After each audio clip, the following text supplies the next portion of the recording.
ఇవాళ తెలంగాణ కేబినెట్ భేటీ కానుంది. రాష్ట్ర పునర్విభజన జరిగి 10 ఏళ్లు పూర్తి కానుండటంతో పునర్విభజన చట్టానికి సంబంధించి పెండింగ్లోని తెలంగాణ, ఏపీ మధ్య అపరిష్కృతంగా ఉన్న అంశాలపై కేబినెట్లో చర్చించనున్నారు.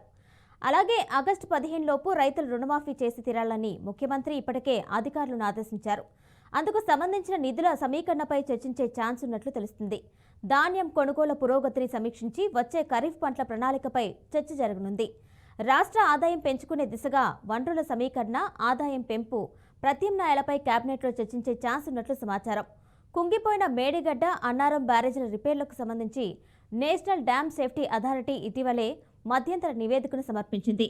నివేదికలోని సిఫార్సులు, తదుపరి చేపట్టాల్సిన కార్యాచరణపై ఈ సమావేశంలో చర్చించాలని ముఖ్యమంత్రి నిర్ణయించారు.